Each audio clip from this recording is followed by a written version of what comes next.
Prime minister साहब के नाम के लिए, केयरटेकर के लिए। तो फैसल करीम कुंडी साहब जो कि हमारे मरकज़ी इंफॉर्मेशन सेक्रेटरी हैं, उन्होंने वाज़े तौर पर इस पर क्लियर कर दिया है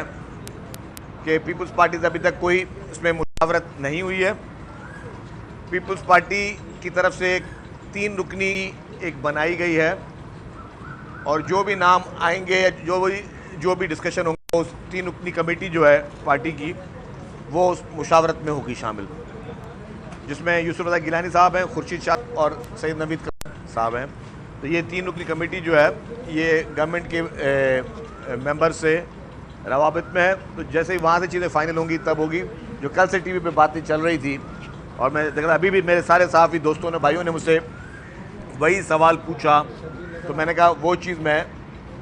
आप तमाम दोस्तों के गोश गुजार कर दूँ। इसके साथ जो कल कानूनजर जबल पे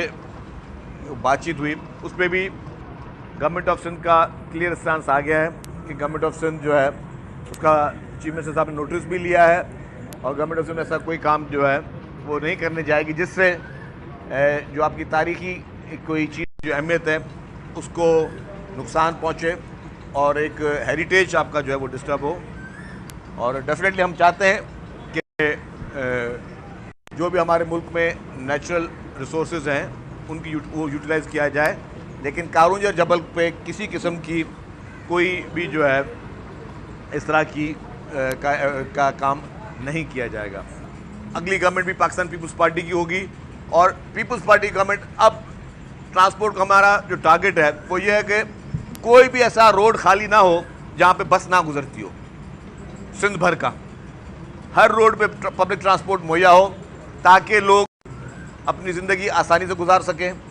लोगों को इजाफी अखराजात ना भरने पड़े। और क्योंकि अभी केयर टेकर का पीरियड आ रहा था तो सिंध कैबिनेट जो सब्सिडी है बसेस की मद में जो हम दे रहे हैं, ट्रांसपोर्ट की मद में अपने वेंडर्स को और पब्लिक को बेसिकली वो सब्सिडी जा रही है, क्योंकि हमारे बस ऑपरेटर्स ने कहा था कि किराए बढ़ाए जाएँ। तो हमने कहा कि नहीं, किराए आप वही रखें 50 रुपीज़, ऊपर के पैसे सिंध गवर्नमेंट देगी। तो हमने 6 महीने के लिए, जुलाई से लेकर दिसंबर तक के लिए वो सब्सिडी भी अप्रूव कर दी है, जिसकी वजह यह है कि आप जो है लोगों को ज़्यादा जो है फ़ायदा मिल सके और कम पैसों में लोग अपना सफ़र कर सके, क्योंकि महंगाई का बोझ हम समझते हैं, पाकिस्तान पीपल्स पार्टी हुकूमत समझती है कि महंगाई का बोझ क्या है। और सबसे अहम बात जो कि सूबे के लिए और उस मुल्क के लिए जो बहुत बड़ी बात है